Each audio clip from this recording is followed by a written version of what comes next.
right, what's up, everyone? It's me, Drew Manning, your host of the Fit2Fat2Fit Experience podcast. How's everyone doing today? Hope you guys are doing well.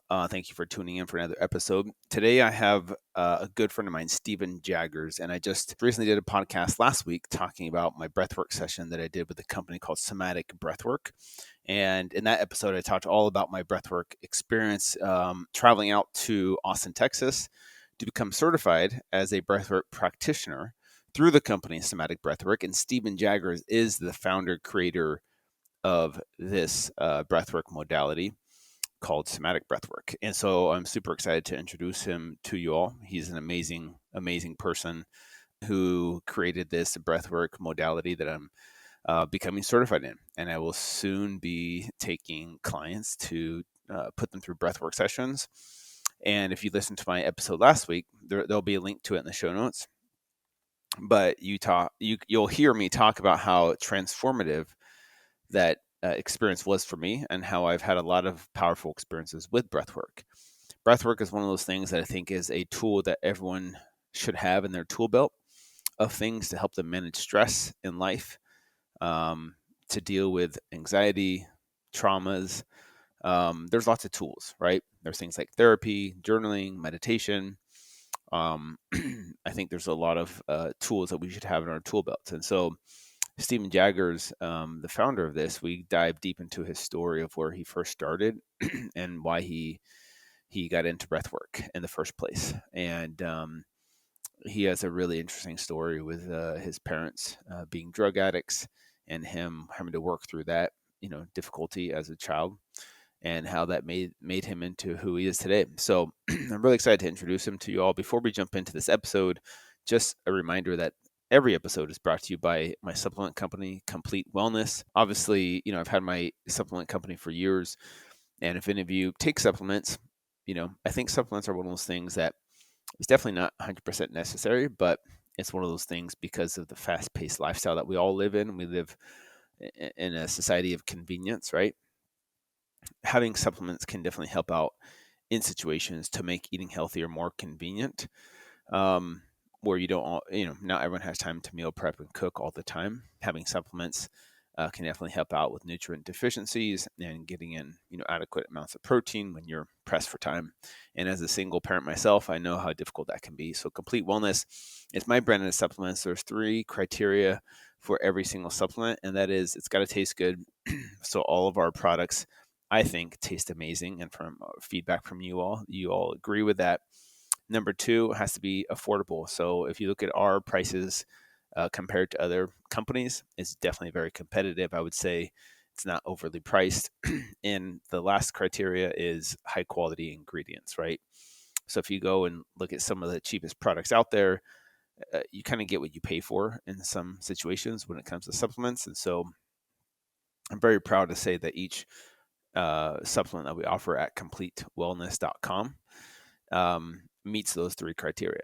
And, we have everything from, protein powders, whey protein, we have creatine, we have greens powder, we have a nitric oxide booster, we have other vitamins and minerals, things like, vitamin D and digestive enzymes, probiotics. Those things are some of my favorites. And I think if you're looking for just a well-rounded supplement company that's affordably priced, that tastes great, check out completewellness.com. I would love the support. Yeah, I appreciate you guys listening. So thanks for being here. And let's go chat with Stephen Jaggers. All right, Stephen Jaggers, welcome to the show, man. How you doing? I'm doing well, Drew. It's an honor to be here. I've been looking forward to this conversation for a while. Likewise, me too, man. And I know we're going to get into all things breathwork. And, I wanted to have you on before I did the breathwork session, but we both figured it would be better to have you on after my breathwork practitioner training with you guys over at Somatic Breathwork over there in Austin, Texas. So really, really excited to connect. I kind of want to give you a chance to introduce yourself to my audience. You talked a little bit about your origin story to us, the practitioners at the breathwork session, but if you don't mind, diving into the environment that you grew up in that kind of Yeah. played a role into who you've become today, if that's okay with you. Yeah, absolutely. Yeah. And I definitely, I'm glad we waited to do the podcast until after the training. I knew it would be just a lot more profound. Mhm. But yeah, for those that don't know me, a little bit of background on myself and my upbringing, which had a tremendous, I truly believe that it made me who I am in a way, in multiple ways, probably Mhm. both the bad Yeah. and the good. But both my parents were struggling addicts. They were addicted to really hard street drugs when I was, before they had me, and then while they had me, and meth, cocaine, all of the above. Mhm. And they, when I was about 6 or 7, they went to rehab and changed their life around, and I commend them so much for it. They they got off those hard drugs and they quickly switched to prescription medications. And I remember as a child, and I didn't know this was going on. You don't know what's going on as a child. Like, Yeah. your parents are your world.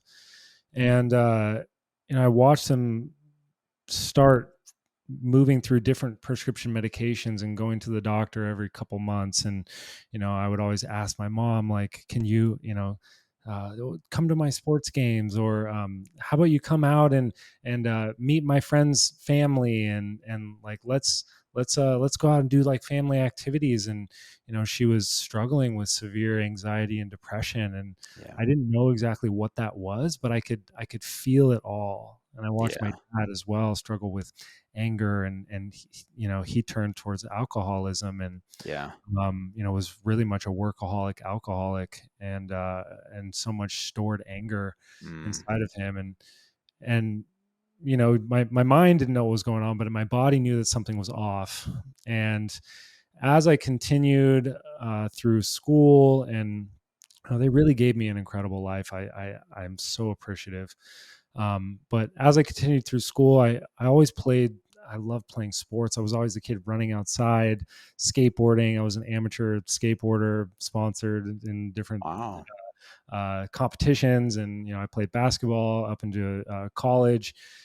And I was always just so physically uh, uh, physically athletic. And I loved moving my body, and it took me a while to realize that, you know, doing physical activity, when you are in your body, you're not thinking about anything else. You're not Yeah. thinking about what's going on at home. You're not thinking about what's going on in the future. You're not thinking about what happened in the past. And so I really had two interests. I had this interest in the physical body.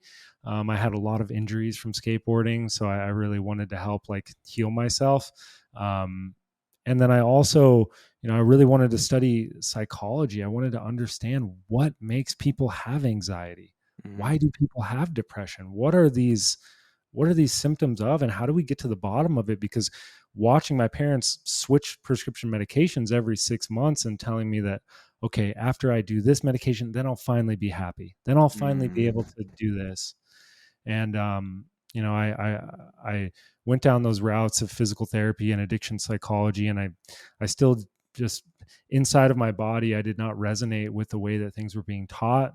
From a physical therapy standpoint, they looked at the body as just this mechanical mechanism of just really looking at it as like, yeah, just a mechanical thing Yeah. that is not connected to your mind or your emotions or anything else. And then in the psychology realm, it was looking at all of these pathologies, if you will.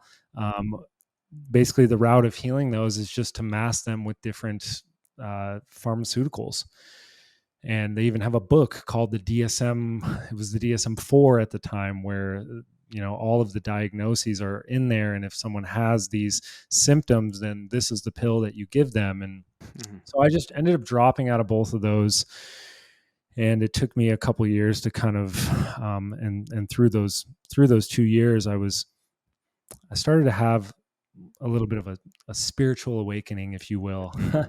Mm. I was a heavy cannabis user when I was younger. I Yeah. think I was really self-medicating, and I ended up stopping after I dropped out of college and probably maybe that was the reason I dropped out of college, which I'm thankful for. But at that time, I started having a tremendous amount of lucid dreams. And I didn't know what that phenomenon was. I had wild, vivid dreams, and I started studying that and getting into, altered states of consciousness. And it took me down so many rabbit holes of understanding the energetics of the body and, your emotional body, your spiritual body, your physical body, and how they're all intertwined. And from studying physical therapy, I'm like, well, how does this apply to the Western world? How do I bridge the gap in between those two?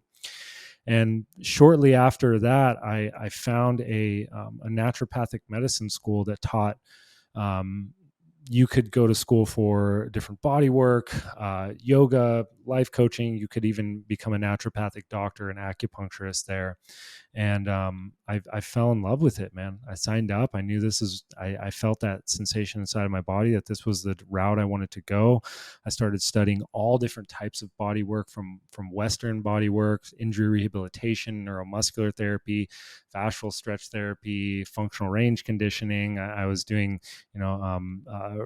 rehab exercises as a PT as well, helping run an injury rehab facility with a chiro and a physical therapist. And then I also, on the other side, was studying somatics and studying the energetics of the body, and a lot of these Eastern modalities that are thousands and thousands of years old that, have their wisdom rooted in timeless wisdom. Yeah. And so I was fascinated on both. And at that time, I fell in love with it. I was seeing a bunch of clients, and then at one point, I went down a route of using psychedelics recreationally, and I had heard from other people that they were really helping expand their consciousness in a certain way, and I thought they were just drugs. Mm-hmm. And Yeah. especially coming from a background of parents being addicts, I was always very afraid. I had used cannabis, and I think it was a gateway drug in a way, because it opened up my mind to be like, okay, well, if this is illegal, then what else is, what else are they hiding? And, Yeah. So I wanted to do it right. And I found this organization called MAPS, Multidisciplinary Association for Psychedelic Studies, who are legalizing psychedelic substances in conjunction with psychotherapy. And I started researching them, and I ended up volunteering for that nonprofit organization. And I worked the Psychedelic Science Conference in 2017, and they had a workshop going on the day before with a man named Stan Groff, who created holotropic breathwork. And I did this breathwork session with him, and before that session, I had multiple friends like, you got to go to this. Like, it's so powerful. And I'm like, well, is it as powerful as psilocybin mushrooms? Or, at that Yeah. point I was a psychonaut.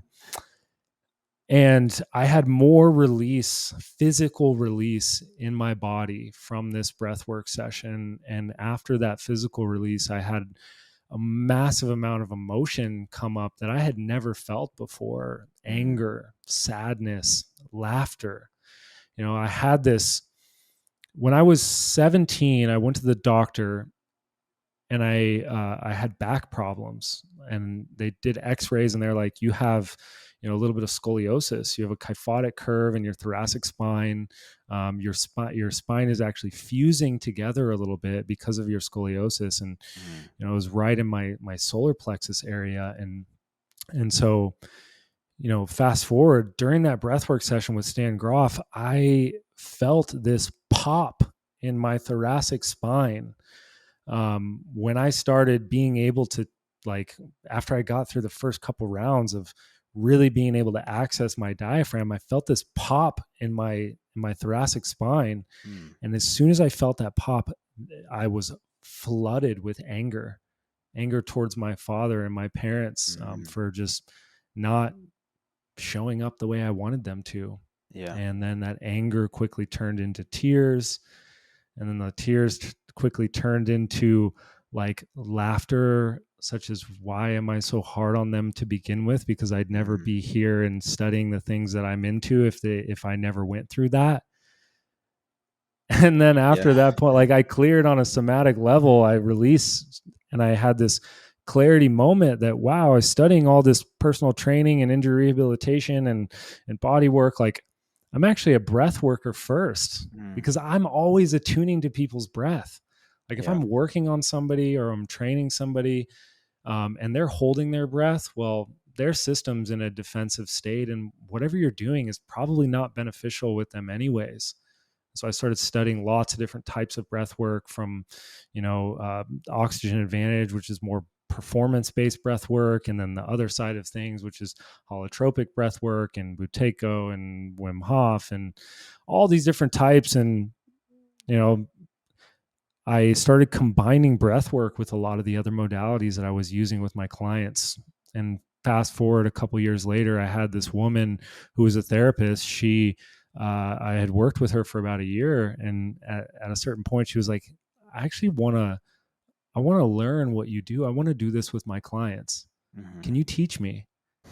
And I created a lesson plan. I created a protocol, and um, I had missed teaching from teaching at that other school, and I ran a couple of trainings out of my house. And then after the third one, took it out of the house, and then took it online. And at this point now, we're over 1,000 practitioners worldwide in only 2.5 years, which is Wow. just wild. That is wild. Thanks for sharing all of that. There's a lot that I Yeah. want to dive into there. Of course, there's Yeah. lots Yeah. to That was a unpack. little drawn out. Sorry No, about that that. was perfect because I wanted to hear all of it to be able to connect the dots, and for my listeners to connect the dots as well, because we're going to get into all the breath work. Going back to your parents, your environment that you grew up in, did you go down these rabbit holes of learning these techniques, whether it's psychology or body work? Was there a hope that you could use it to help your parents? Was that kind of the motivation behind, like, hey, if I could learn these things, maybe I could help my parents out with their journey, their struggle? Was that a part of your journey at all, or what was the why behind it? Yeah. It's such a good question, Drew. Absolutely. I don't think that I knew that fully. Hmm. Like I don't think it was conscious where I was like, "Oh, I want to learn this so I can help my mom," right? Yeah, I yeah. I I think the place that I was coming from was, I want to learn this so I can help people who have the same sort of stuff.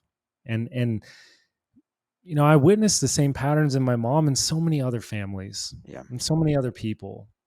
And but recently it has really shown me that I might have done this whole thing just out of striving to want to help my parents. And I think it's so hard for people that are in the helping professions in any sort of way, or nutrition or holistic whatever, or shit, anything, because you want to help them. And a lot of the times it comes off of, like, I came off forcing to my parents, like, hey, Mm, you should try this, hey, you should do this, hey, you need to change the way you live, hey, you need to fix your diet, hey, you're going to really struggle later on if you don't do these things. And I would come at it from anger, and I would mm, come at it from sadness. yeah. And every time I did that, it actually furthered them away from me. It actually created more separation, and I could feel that. Yeah. I appreciate you sharing that with me. I have a similar kind of path with my daughters, like the same kind of thing where I'm like trying to fix them, correct them, make them, healthy and, physically, mentally. And I'm like, you got to do this, you got to do that, but with the motivation of like, hey, I can help you, I can heal you, I can, on your path. But the more I push, the further pushes them away. And so I was curious to ask about that, like where, like you talked a little bit about your mom and your relationship with her. Do you still have a relationship with your dad? And if so, like where are your parents now? And like these modalities, these techniques that you use, are they still not open to them? Or has there been any change in that, like since you've been doing this breath work? Yeah, that's a good question. Also, I want to say and finish the last piece is that I think the main realization that I probably have done all of this for myself. Mm, I think that if you look at what most people are offering, yeah. they're probably the one that need it the most. So um, true. And so I'll just leave everyone with that. But you know, my parents are still struggling, man. Yeah. They're still struggling, and I have yet to really figure out like the right, I would call it right relation, right? Mm, There's moments of really being able to yeah, being able to have unconditional love for them and not judge them for where they're at, because yeah. that's the biggest thing. Like that's the thing that is the most healing towards a family member, towards Yeah. other people, like not judging them for their coping mechanisms. Mm, And you know, I had a call from my mom. She was in the hospital. She had a panic attack, and you know, took quite a bit of like, you know, overdosed on her medication. This was probably 6 months ago, and I mm, had a call from her, and she put the doctor on the phone. And you know, the doctor asked me like, you know, or he told me, he's like, her blood pressure is that of someone who's like dying. wow. And like I don't, and the thing that he said was, I don't even know how she's breathing right now. Wow. And at that point I was flooded with tears, man. I at that point I realized that, wow, I might have, maybe I delved into and Mm, created and did this whole thing just to help my mom, and also maybe she'll never do it, yeah. and I have to be okay with that. And that's Yeah. probably the hardest thing that I still struggle with it, man. I still do. Yeah. I think that's a great story or example though, because so many people reach out to me and like, hey, I want to help my brother lose weight. I want to help them change their life. And we have these good intentions of like, oh, I can help people. I have these things I've learned and they've worked for me. And we try and like push that on these other people, like, hey, this will save you. This will save you. Um, but ultimately, you can't force it upon them. They has to be their choice. It can't be something from an outside source. Like, hey, if you just do this, this will help you. Because I think that's kind of like what we try and do as humans. We care, we love, and we want to help. But ultimately, you shared a story about your mom asking you one time for to go buy you Diet Coke and cigarettes, and Yeah, you're yeah, like, "What do I do? Do I help her, yeah, or do I say no, or do I meet her where she's at?" And I thought that was a yeah, really cool. If you don't mind sharing a little bit about that, like, yeah, because I think that's yeah. important for people to hear. It was a powerful moment for me in realizing how much pressure I actually put on my mom. Mm, Like how much my desire for her to be healthy, or for her to live up to my standards of actually what I want for her, my own agenda, which is first, which is like a big realization. We were driving in the car to my grandparents' house. It was like, I think it was Thanksgiving. And, you know, she stopped or she wanted me to stop at the gas station and buy her like cigarettes and a Diet Coke. And as soon as she asked me, I felt my fucking blood like just boil. Like, no way am I going to enable this poison, yeah, this like, and I just said that to her, like, no, I think I said, no fucking way. yeah, And I felt, I felt the quality of energy between mine and her. At that point, at that moment, I could feel the years of judgment that I had towards her, and how much weight and pressure that was actually putting on her on top of her. yeah, Like, and then I just like, I put myself in her position, like, she feels that her son doesn't love her, or thinks that she's, you know, living a terrible life, mm, yeah, and how much pressure that actually puts on her. And so I had that moment like, okay, screw it, I'm just going to buy her a Diet Coke and cigarettes. And you know, yeah, at that point I don't see her very often. And I went and did it. And at that yeah, point, like, I could feel the quality of the energy change between mine and her relationship beyond buying these things. And you know, I wouldn't continue to like enable it, but yeah, um, you know, I could feel that, just that gesture, like the amount of pressure and judgment that I have towards her. It was literally saying like, I accept you for where you're at right yeah, now. And where Yeah. like whatever you're able to do right now, because most people are doing the best that they can do. You Yeah. know, I'm fascinated by Gabor Mate's work on addiction, Mm. and he says that the opposite of addiction is connection. Amen. And most people, like, you should never go try to take away someone's thing, Yeah. whether it's candy, fast food, cigarettes, meth, Yeah. heroin. You should never try to take that thing away, because that thing is giving somebody something. Mm. Yeah. It's allowing them to connect to something. Yeah. And it's not about removing that thing. It's figuring out what it's doing for them. Yeah. What is it connecting them to? Yeah. And And if you can add that into your life without having to subtract whatever the thing is, that thing will fall away, because you'll want to be present in your life. yeah, I love how he also says, don't ask why the addiction, you ask why the pain. Like, what's the pain Yeah. behind the addiction? What are you trying to escape from? What's causing you the pain that wants you to escape, right? Because it's not the addiction to the drug that's the problem. That's actually trying to fix the problem. You're trying to solve something, and this mechanism, whatever the substance is actually their attempt at solving the problem. It's probably not the healthiest thing, way to do it, but that's all they know how at that point in time. And so I Yeah. love his work as well, and I love that you bring that up. Quick question, random. Like, I don't know if you talked about this, but are you an only child or do you have siblings? I'm an only child, man. Okay, I'm an only so, child. so it's just you and your parents, and they're still struggling with their journey, um, which is hard. It's hard to watch someone be in pain constantly Yeah. and not be able to pull themselves out of it. I can only imagine what that's like. But I do think it's an important lesson for all of us, because sometimes we want people to love us for who we are, but we have a Yeah. tough time loving people for who they are. Like, we want unconditional love, but it's hard to love someone unconditionally, especially if they are hurting themselves and harming themselves, and you know continuing that cycle of pain. But that's exactly what conditional love is. I And had a go ahead. No, my bad. I had a profound realization.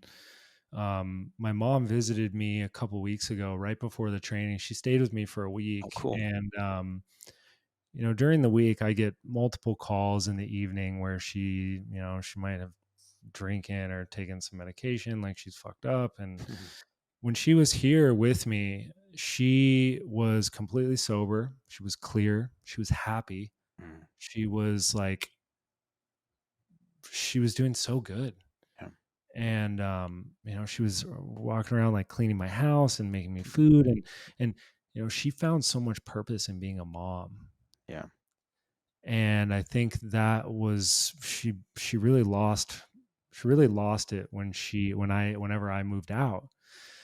But what it showed me is that when she's at home, she's by herself. Both my parents are single, they live alone, they're isolated. um, when she's at home and living in her apartment, like, it's a recipe for isolation, is a recipe for depression. And it Yeah. showcased me, like, how important village style a village lifestyle is. Like, she would want nothing more than to be a grandma, like helping out with all the kids and taking care of the grandparents and Yeah. all of those things. And it really made me have some realizations, after another thing, reading Gabor Mate's Myth of Normal, that Yes. most of our trauma is a natural response to an abnormal environment. Mm, It's like most of the ways in which we cope, most of our addictions and our shadows, like, they're actually a natural thing to an abnormal environment. And if you look at the society that we're born into, and just the societal impressions that put so much pressure on us, that tell us what to wear, how to eat, how to go, or where to go to school, how to behave, all of these things. uh, we're Most of our trauma is a natural response. yeah. Yeah, that makes sense, and I can definitely see that. Before we dive into breath work, I want to talk about the different modalities of breath work. But before we do that, there's a book that I love, and I want you to maybe dive into, how the body stores our emotions, and it's called how the body keeps a score, right? Yeah. And how emotions get suppressed and embedded in our bodies, and that's what leads to a lot of health issues and disease, and the way we respond to trauma. Because that's has a lot to do with somatics, and maybe you could Yeah. define somatics for us, what that means, and then talk about how like emotions are stored in the physical body and why that's important as we get into breath work eventually. But maybe we can start there. Yeah, absolutely. Somatics is so important, and it's gaining so much popularity right now. And it really is the framework on how I approach breath work. Yeah. There's so many different types of modalities, but somatics is the lens. And so somatics, if we're just going to define it from a Western standpoint, it means how the state of your body and your emotions affect your mind. It's looking at our system from a bottom up perspective, that we are animals first. We operate off of our instincts first. We feel emotions second. And only lastly does our mind come in? Does the psyche start to come in? And our world has been set up in a way, specifically in the mental Mhm. health realms. Yeah. We've approached people from a top-down perspective. Like, can we just change the story and the perception without really looking at the body and looking at the emotions? And so Yeah. somatics is a way of identifying how your instincts and your emotions and stress affect the state of your mind. Yeah. And so I can get into that briefly and how that ties into the breathwork Yeah. style that we use. So, first off, we need to understand stress a little bit. Most Mhm. people think that stress is the things that are happening to you, all the stuff that you have to deal with in your life, paying bills, taking care of kids, answering emails, working a job. It's the stress is actually not those things. It's actually a stress response. So it's Mhm. not what's happening to you, it's what's happening inside of you based on what's happening to you. Yes. And that response is subjective. Like, Mhm. what's stressful to me might not be stressful to you, Yeah. based on your resilience, based on your patterns that were passed down from your parents, and not just um, it's instinctual patterns, emotional patterns, and mental patterns, and we'll break those down.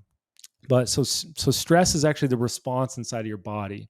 And what happens is we have these stress responses, we have these defense responses. Most people know those as fight, flight, freeze, or fawn. And Mhm. basically, what that is something stressful happens. I either am going to try to fight it, which I'm going to move towards it.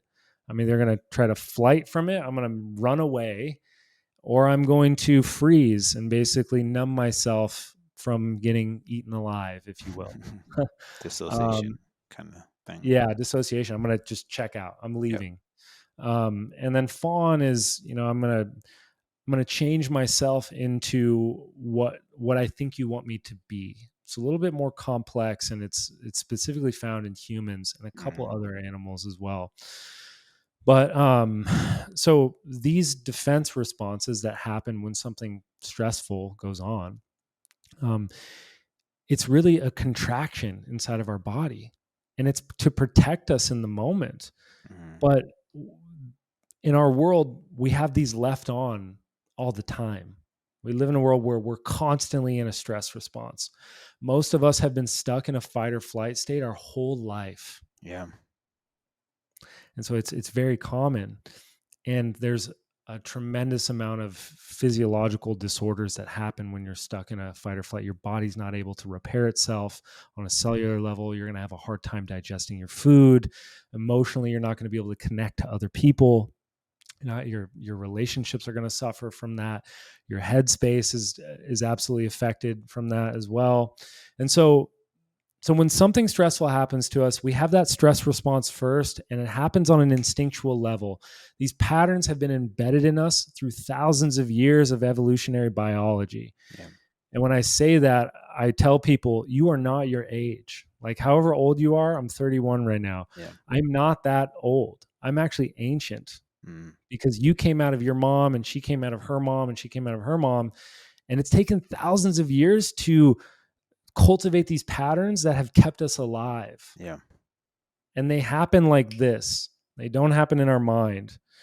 And so if someone was breaking into your house right now, you'd have an instinctual response first. Yeah. And then you'd start to feel an emotion. You'd get flooded with chemistry, such as, adrenaline, cortisol. You'd start to feel fear. Maybe you feel courage. You start to have this chemical cocktail of glandular secretions that create this emotion inside of you, which emotions are the most powerful experience that a human can have. Yeah. And that will happen second, and that's still not happening in your mind. Mm. Only lastly does the mind come in, and the mind creates a story based on what happened on an emotional level and how I felt, and the defenses that I chose on an instinctual level. Yeah. So for example, I'll just give someone a quick example. Like, say somebody, you just found out that your wife cheated on you. Mm-hmm. You are going to have an instinctual response. You're not going to think clearly. You're probably Yeah. going to want to say you want to run over and like, uh, well, you're going to have an instinctual response. You're either going to want to fight, you're going to want to flight, and maybe you want to go take action and like key her car or something. You're going to be Yeah. flooded for emotion. You're going to be flooded with emotions, hate, anger, Yeah. rage, all of those things. Your mind is not thinking clearly at that point. Only after that thing goes on, your mind will come in, and most of the time our story will justify what we were feeling on an emotional level and on a instinctual level. Yeah. So um, somatics, to tie all that in, it's Yeah. looking at how our instincts and emotions affect the state of our mind, because we're a bottom up process. We operate off of instincts first. Yeah. We feel emotions, and then our mind comes in, and we have forgotten that we are animals. Yeah. Yeah, I know. I appreciate you talking about that because there's a difference between the subconscious mind and the conscious mind in these situations where, like, the subconscious mind is kind of like the autopilot, what your brain has inherited or been programmed to think. And this is why I want to talk about this because this is what I talk about in my field of like bringing this the way of thinking into why people, stress eat or emotionally eat or numb Yeah. themselves with food, drugs, alcohol, sex, porn, TV shows, movies, social media, you name it. Like we look for ways to escape, right? And people don't really understand sometimes why they do it. They just have done it for years. Like, oh, I'm stressed out. I got into a fight with my spouse, or my kids are driving me crazy. Give me the wine, give me the chocolate, give me the cake, and that it gives a little bit of a dopamine hit, which is a little bit of like reprieve from those uncomfortable negative emotions. And they do that multiple times per day, day after day, week after week, month after month, year after year, decade after decade. And then they're like, all right, this year I'm going to like, you know, no more sugar. I'm going to go hardcore. Like, Yeah. like they have all the best intention to like willpower their way out of that. And it's just like any other drug addiction where it's like, all right, I'm going to willpower my way out of this meth or cocaine addiction. And then they try and, do it for a few days or a few weeks and then they get triggered and then their Yeah. response is embedded, on such a deep level that they like, man, I don't know why I just can't be strict or why can't I be disciplined and stay consistent with my health. And I really think it ties back into, your ability to do the physical stuff when you're trying to transform physically, lose weight, get stronger, whatever it is affected by your mental and emotional state. So if you're in a stressed out state all the time, cortisol is elevated all day long, you have like bills and taxes and kids and financial issues Yeah. and all the things, and you're trying to like willpower your way to like eat chicken and broccoli in those moments of high stress, you've been programmed a certain way for decades now. It's not as simple as just like, all right, I'm gonna willpower my way out of this. It like, yeah, that'd be nice if everyone could be like David Goggins and just like boom, do it Yeah. and then stick with it for the rest of your life. But that doesn't happen. It's about like wiring your programming. And that takes time. That's really hard work. And this is why I'm such a proponent of not just, you know, working out, but working in, doing the inner work, which I want to talk about with breath work as a tool or a modality that can be used to help with the inner work, so that you're thinking more clearly when it comes to decision making and you create more space between the stimulus of the stuff that you can't control that happens to you in response. And the more space you have, the more power you have to consciously choose which path Yeah. you want to go down.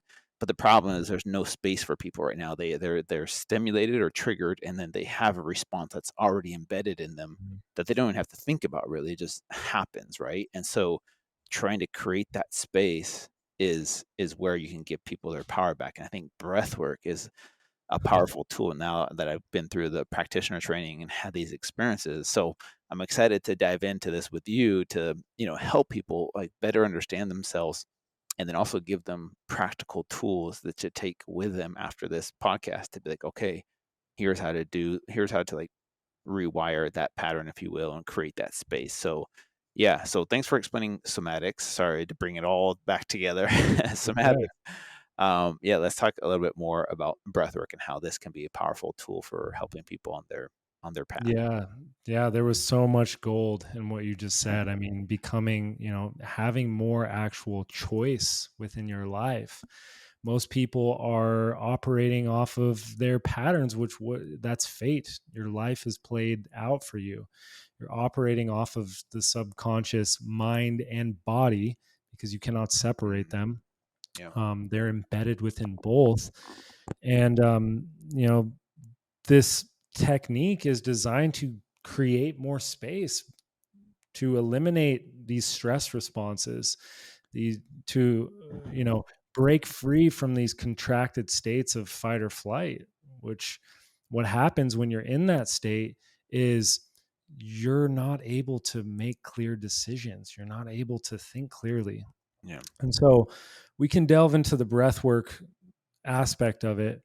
Um, we have to kind of go a little bit back into sure. somatics for it to make sense with the Yes. style of breath work that we use. So, like I said, you have these defense responses that get activated, Hmm. fight, flight, freeze. They don't just go away right away Yeah, unless we know how to turn them off. And most of the ways that we collectively have turned them off throughout our life have been weeded out of our culture. yeah, Singing, dancing, crying, yeah. yelling, ceremony. All of those things are ways in which we move out of those, are ways in which we tell the body, hey, we're safe now. Like if we went through a really stressful situation and now we're all together around a fire singing, you are telling your body that there's no more stressor there and that Mm, you're able to be with your family and your friends and you're able to enjoy life. yeah, Or perhaps there's emotions that need to move through you. So what happens is when you're stuck in that state and you feel an emotion, and then most of us have been taught to, sit down, shut up, suck it up, like be tough, hold it all together. You suppress it. yeah. And you feel like I can feel when I have tears, I'm like, oh, I don't want to show that. I'm Yeah, weak. of I course. can't show that. Right. But Yeah. what happens is that release of emotion is a sign to your nervous system that you're not in the presence of a stressor anymore Mm, and that you can go back to your day-to-day life. yeah, And so we'll take that into the breath work, but to suppress emotions, which every emotions are a human epidemic, if you will. yeah, Everyone has emotions. Everyone feels anger, everyone feels sadness, everyone feels joy. When we suppress emotions, it takes a tremendous amount of energy from our system to push it down, to numb yeah. it. And most of us are using these addictions to push down these uncomfortable emotions because we've grown up in a culture that tells us to suppress our emotions. So we're doing everything possible to push it down. But the release of those emotions are the actual signal to your nervous system that you're not in the presence of a stressor anymore and that you have space to just be a human being. And so we'll go into why breath work actually helps this. Yeah. There's lots of different types of breath work out there, and they're all good for different things. There's Mm, performance style breath work. There's, holotropic breath work, which was created to mimic a psychedelic experience. Somatic breath work is to help you have an emotional release so that you can become clear mentally, mm, so that you can actually feel good. And how it does that is we actually spike someone's nervous system in the first half. It's broken into two separate sections. The first half, we are going to be breathing heavily for an extended period of time. It's deep breaths in and out of the mouth. And what's going on on a physiological level during that time is we are actually mimicking a state of stress. Most people don't realize that, but when you're breathing heavily for an extended period of time, you're mimicking this distress state, which brings up a lot of the suppressed emotions that people have pushed down. When you create a space where someone feels incredibly safe and you allow them to go into that stress state, Mm. whatever suppressed emotions start to bubble up from underneath the surface. You have to take someone kind of out of their normal everyday waking state because they have too many tactics on pushing it down. And so you take them into this state, you're with a practitioner in a safe environment. We're elevating your nervous system in a safe way. We titrate based on someone's level and experience, but we're pushing them a little bit. Yeah. That will oftentimes cause that emotion to come up and to be expressed. And it usually takes about 90 seconds for an emotion to move through you. Mm. And after that, a lot of the times people will have a massively clear mental state. When you clear on a somatic level, when you break free from the holding patterns of fight or flight, of contracted stress states, your body starts to feel safe enough to access elevated states of emotion. And I'll ask the listeners here, how many people that are listening to this have ever blocked themselves from feeling good? There's been multiple times in my Yeah. life where I've held back feelings of joy, where I've held back my ability to play because I have to be serious. Yeah. I have to hold it all together. I have to be the man, right? Mm. And Yep. so what when we cut ourselves off from feeling some of the lows that we're afraid to feel, we cut ourselves off from feeling some of the highs. Yeah. And Peter Levine, who is the father of modern somatics, he has an incredible quote is that, you know, they call this the death with your eyes open disease. Mm. Like so Yeah. many people are walking around in the world and they're alive, but they're actually not alive because they've cut themselves off from feeling the lows. Therefore, they've cut themselves off from feeling the highs, and they're living in this very narrow window of existence, which would be a flat line, Yeah. which is a living death. Mm. And we are we're when we're born into the world, we feel everything. Our somatic sensation is our birthright. Yeah. We feel everything. We come out of the womb, we're like, oh my God, this is crazy, right? Like we're having temper tantrums and crying and yelling and then running around laughing. We feel everything. Yeah. And as we move through the world and, you know, I mean, a lot of this is ancestral patterns Yeah. that have been passed down, hurt people, Yeah. and those patterns have now escalated into a societal paradigm, which is a bigger other conversation. Sure. Um, but yeah, so I'll bring it back into the breath work and I'll tie a bow on it.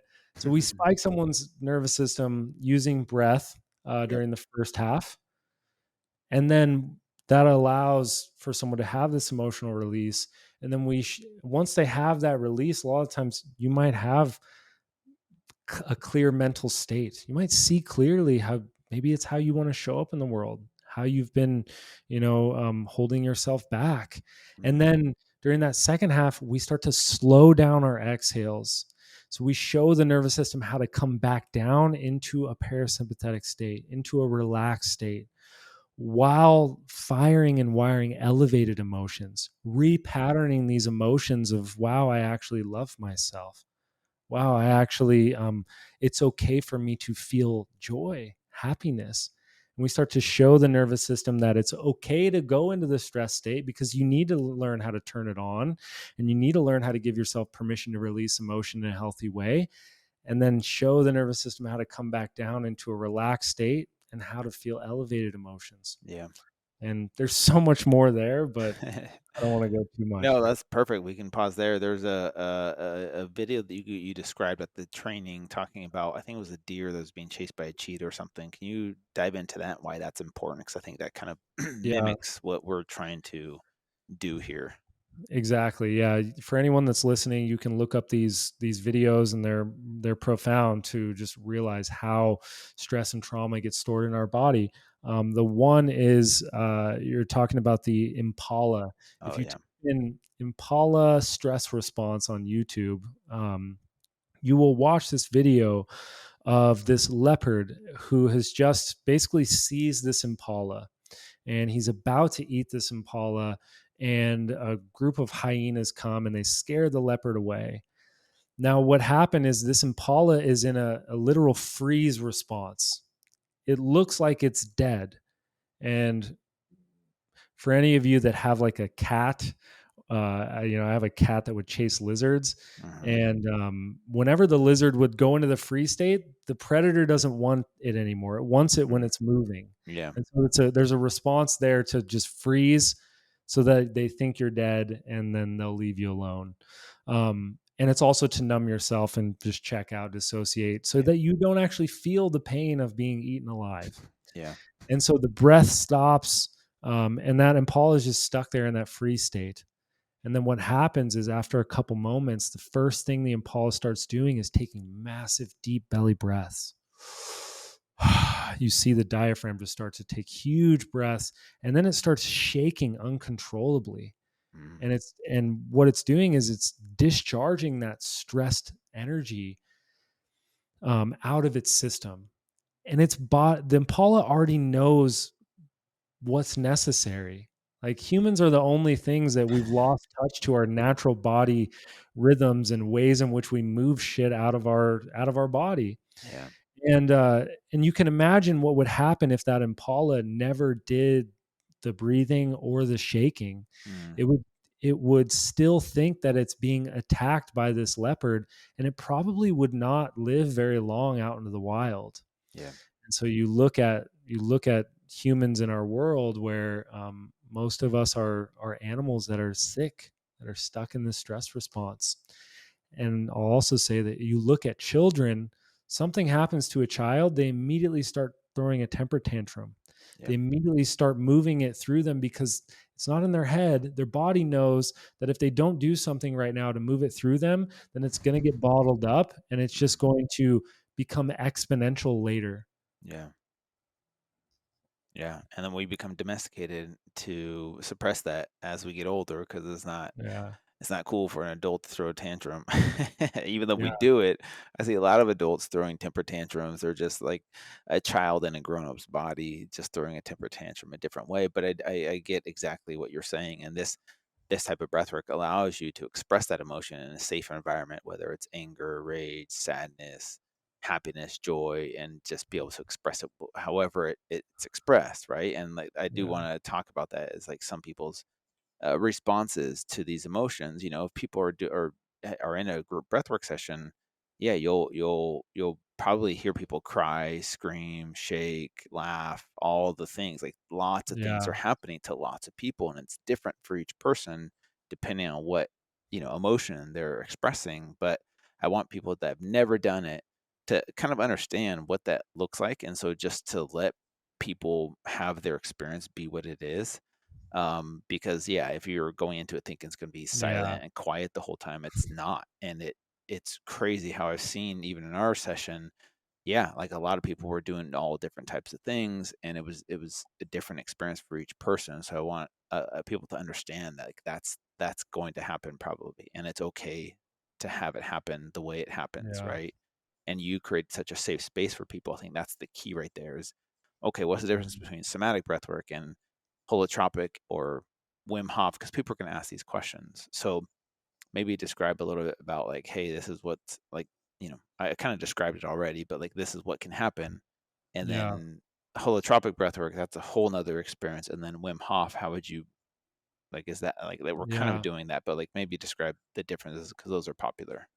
Yeah, absolutely. And I'll say, for the thing about breath work is that everyone's experience is different, and the experience is different every time, and maybe emotions don't come up, Yeah. but you can't negate the just the pure physiological stress relief that, sitting with yourself and breathing for an hour and spiking your nervous system and then showing it how to come back into a relaxed state.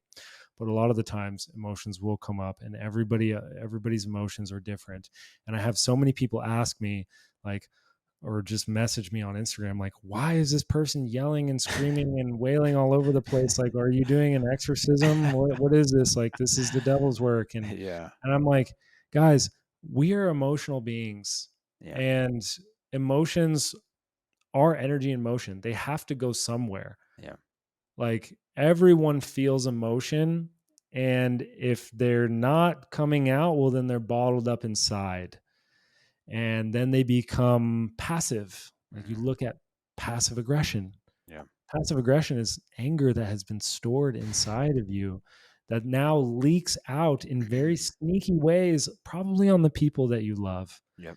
And so I've had to explain that it's better for someone to release it here on the mat in a healthy place than for it to be out in the world and Yeah. on each other. You look at emotions are what create almost everything, all decisions. Emotions are the invisible force that everyone makes decisions by. Yeah. They create, they're what cause you to get into a relationship. They're what cause you to get married. They're what cause you to, have a child. Mm. They're what cause war. Yeah. And they'll be the Yeah. thing that eventually stops war, when people are, you know, tired of feeling angry Yeah. and hatred.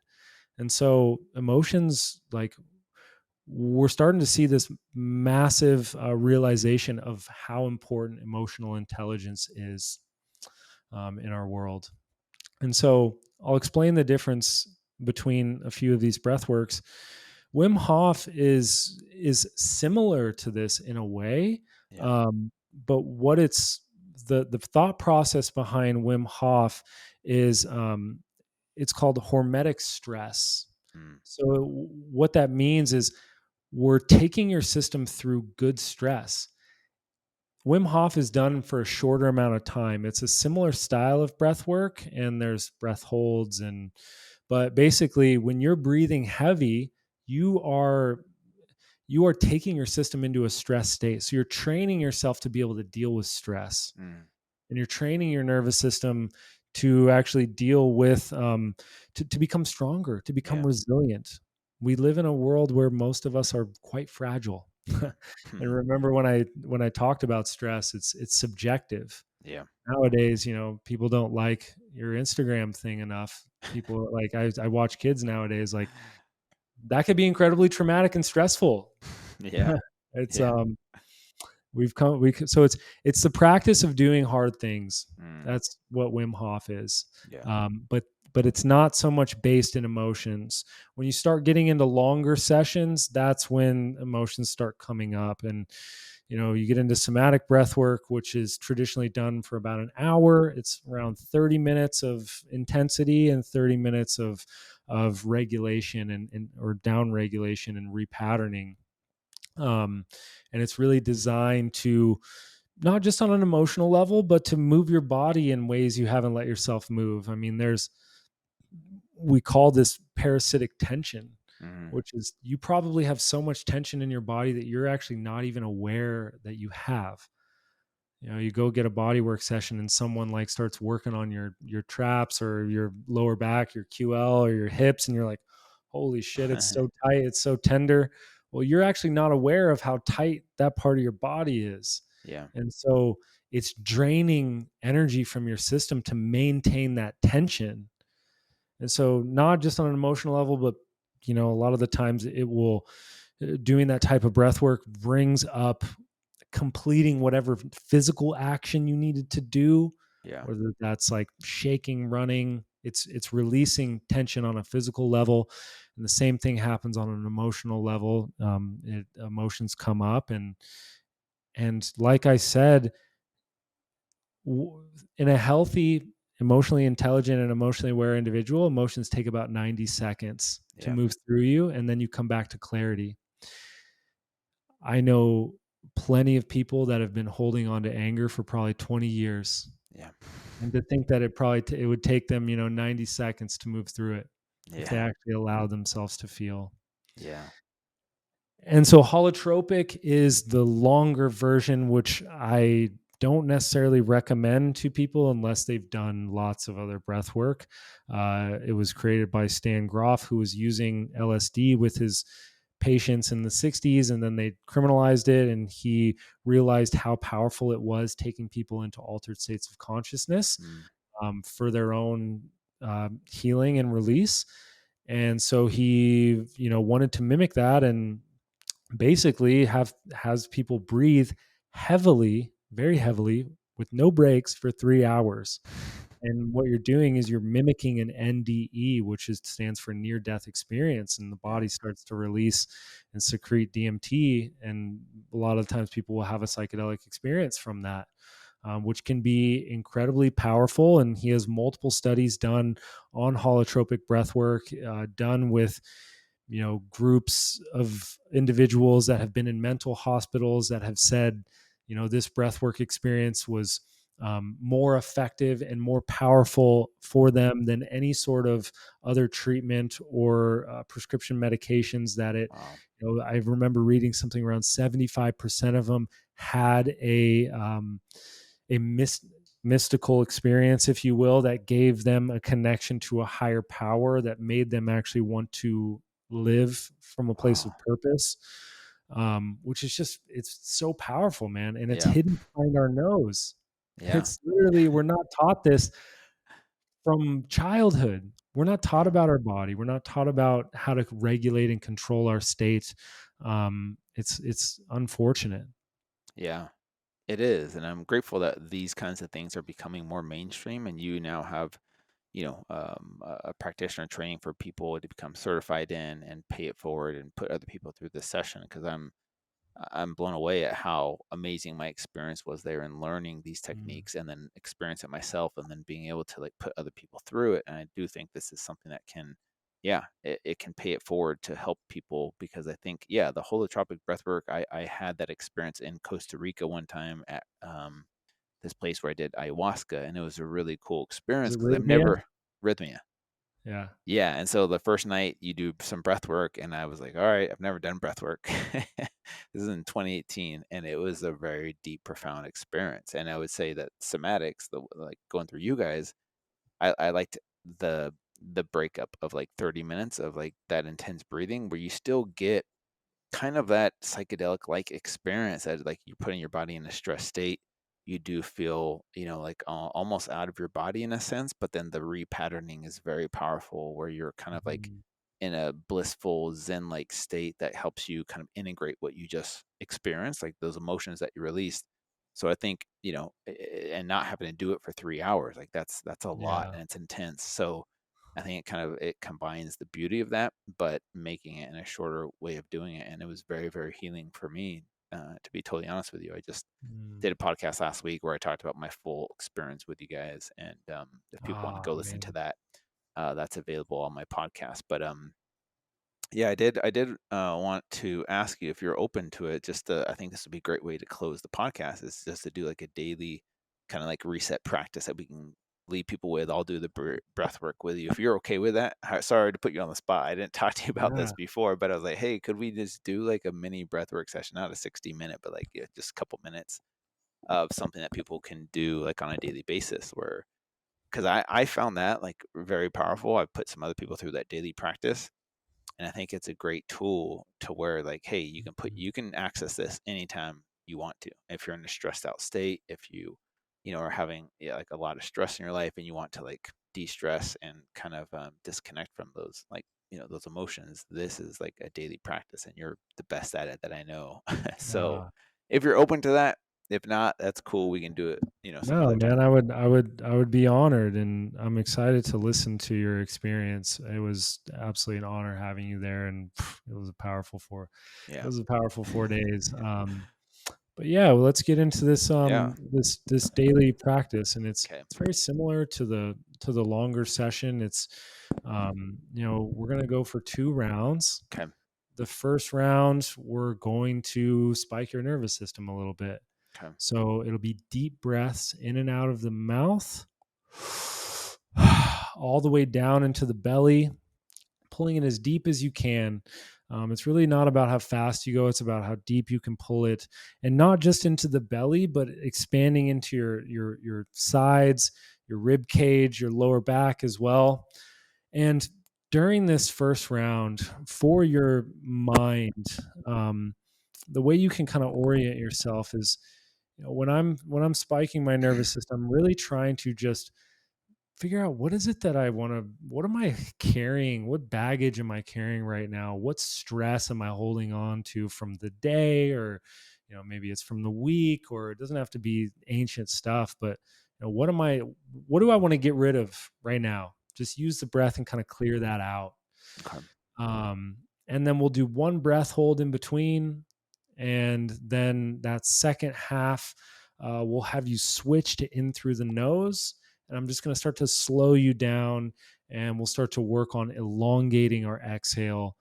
You can go in through the nose and out through the mouth if you'd like. And I'll guide you through this whole practice. Yeah, I'm gonna pull away from the mic so I'm not like breathing heavily into the mic while we're doing this. So Yeah. I'll let you take over the audio, and I'm just Yeah. gonna close my eyes and do it with you. Yeah. So first, obviously you wouldn't want to do this if you're driving, but you can always come back to this at any time. Um, yeah, find a comfortable position. You can do this seated or laying down. And maybe just before we begin, just presencing yourself a little bit, and bringing your awareness to your body, checking in on your body. And just learning to listen to the language of your body. It speaks in so many ways. What is it? Is there anything it's telling you right now? Before we begin, let's start with one just nice deep breath in. Let it go. And we'll probably go for, we'll just do 30 breaths and 30 breaths. So whenever you're ready, we'll find our own rhythm, and then I'll see you on the other side. So let's begin. Deep breath in.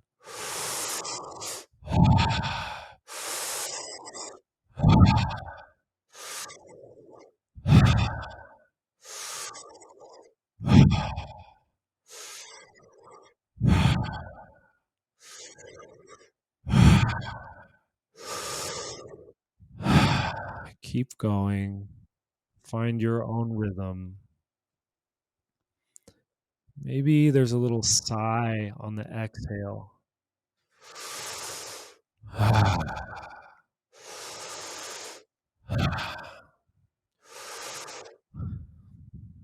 Clear out any stress or tension that you're carrying. Use the breath.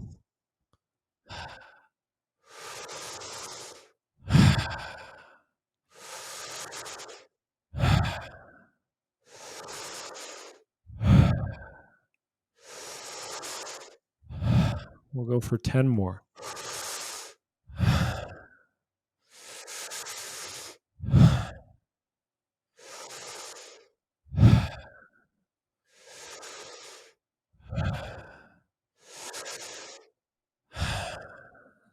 5, 4, 3, 2, 1. Breath in and hold it. And just get nice and tall. Elongate your spine. You probably feel like you can hold your breath for a little while here. Maybe connect to, how do you want to feel? What do you want other people to feel from you? Maybe it's your children, your spouse.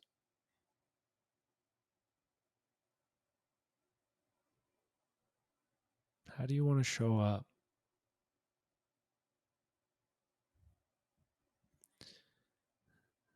Whenever you're ready, you can let it go nice and slowly.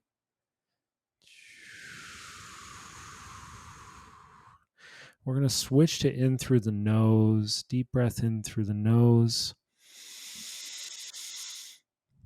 We're going to elongate our exhale. So find your own rhythm. Deep breath in through the nose. And elongate your exhale. Start to breathe in how you want to feel.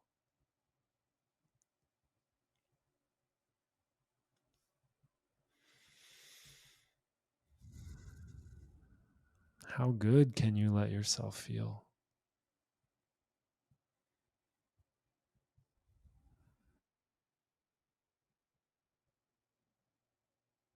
Do you have access to joy,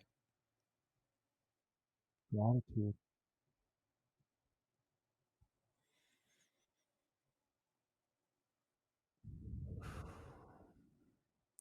And with each breath, slowing down your exhale,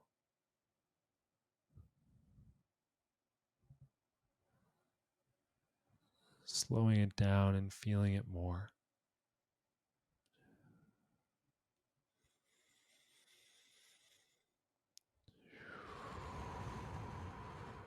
We'll go for 10 more.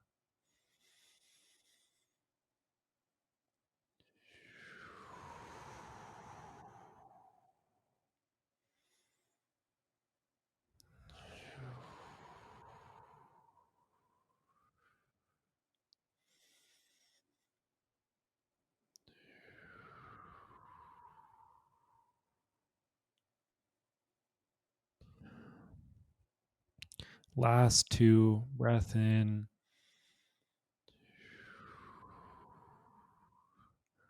Last 1, deep breath.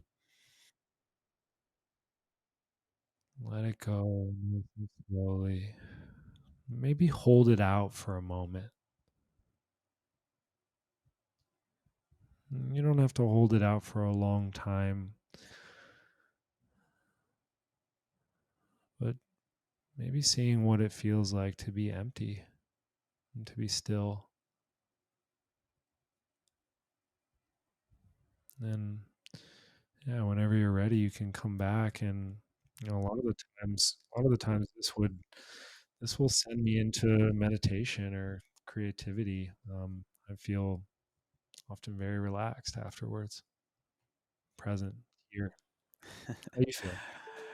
That was beautiful. Thank you for that. It's great. I think like going straight into meditation after that is powerful. Like I think that's how I've started doing my meditation since the practitioner training. Like I get so much more out of my meditations when I go into it in that state Same. because I'm so present and so aware and so connected to my breath. Yeah, So like I love doing it for that purpose. And then also like the first half I use as a kind of like a pre-workout, which activates like definitely. your sympathetic nervous system where you're like, all right, I'm ready to fight. I'm ready to go out there and like push myself. Absolutely. So I love that. Thank you for guiding us through that. And for everyone listening, use that. Use that as a daily practice.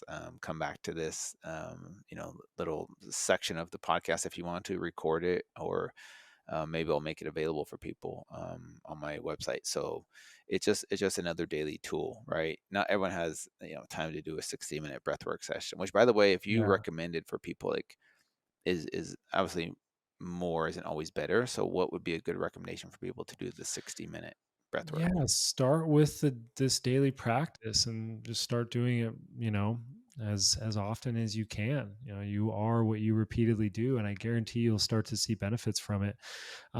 There is a difference between a session and, you know,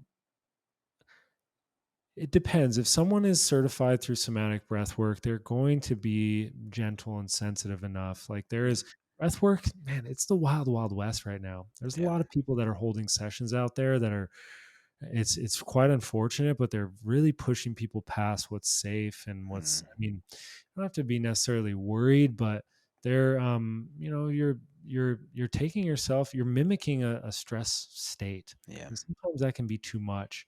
And slow gradual change is healthy. Yeah. So um, I would highly recommend going and trying a somatic breathwork session. Like maybe finding someone to do a one-on-one session, maybe scheduling a Yeah. session with Drew if he's open. Yeah. Yeah, I um, know I started putting people through it, and it's a really, really cool, powerful experience to be a practitioner now and be able to hold space for people. So thank you for guiding me. And I think it is important to have some type of like guidance or certification so you know what you're doing so that you can. I mean, the biggest thing I think is like being able to help someone feel safe. Because if someone yeah, feels safe, they're going to be able to express the way that they feel. Like, oh, they don't have to worry about like this person judging me or thinking I'm weird. So I think that's the biggest thing that I learned from you is like, okay, I see how you hold space for people. Like if they cry or scream or yell or shake, like you're not going to be like, oh, this person's weird. Like you're just there to yeah, like make them feel like create the safe container for them. So thank you for yeah, doing that, Stephen. And also thank you for coming on the podcast. I really appreciate your wisdom. I know you do these sessions for like Fit for Service. I've heard of that community. That yeah. seems like a really cool community, by the way. Where else can people find you online? Yeah, it's been an honor dropping in with you, Drew. And Yeah. man, there was I know I was kind of just spewing on quite a few of these things, and there were so many rabbit holes that we could have dived into. Yeah. Especially, I had a student who's a nutritionist the other day who just started implementing this, and she's seeing more success with like eating disorders and that Yeah. sort of thing. And because a lot of the times there's an emotional component, which I'm Yes. just planting the seeds for maybe more rabbit holes for us to dive into in the future. Yeah. Um, but yeah, you can check us out, Somatic Breathwork, basically everywhere. Somaticbreathwork.com. You can connect with me on Instagram as well. Obviously, if you have any Yeah. questions or anything, like I love to nerd out on this stuff. It's at Jaggers, JR, on Instagram and basically anywhere else. You can check us out at Somatic Release. Our YouTube has been growing extensively. We got a lot there. Yeah. And yeah, we hold both in person and online certifications. And if you are a human that is working with other humans, I think that well, I know that there's so many ways to utilize this, and Yeah. it's a pleasure watching so many people, find their own way with this modality as well. Amen. And you guys have one coming up in December, I believe, 7th through 10th in Phoenix, Arizona. If anyone does Yeah. want to learn more about it and go to that training, it's a 4-day intensive course. I highly recommend it. I'll put a link in the show notes for that because I think that's coming up. You could do the online training, but I know that takes time to do Yeah. the whole thing. So Yeah. It's I 12 like the weeks. in person. Oh, 12 weeks. Yeah. Yeah. Yeah. There's power behind both of them. Yeah. If you can make it in person, I'd love to Yeah. see you there. Yeah, you guys, Jaggers is amazing, especially like him putting you through a session is powerful, really powerful. So, dude, thanks again for coming on. Thanks again for what you do. Yeah. I'm super appreciative and respect so much what you do, the medicine you bring to this world, and helping people so much, man. I really admire it, and I'm grateful to be a part of it. Like truly, like honored, and I excited to implement this into what I do. So thanks again, Jaggers, for coming on, and yeah, we'll be in touch. There's some other rabbit holes I'd love to go Yeah. down with you, man.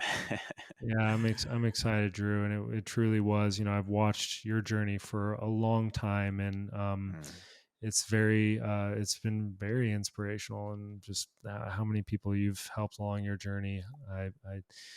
Yeah, thanks, I'm man. grateful for you as well. So I'm Appreciate that, excited. brother. We're in it, and Yeah. this is just the beginning. So Yeah. I'm excited to see Amen. what's created. Okay, brother. We'll talk to you soon. Take care. Go!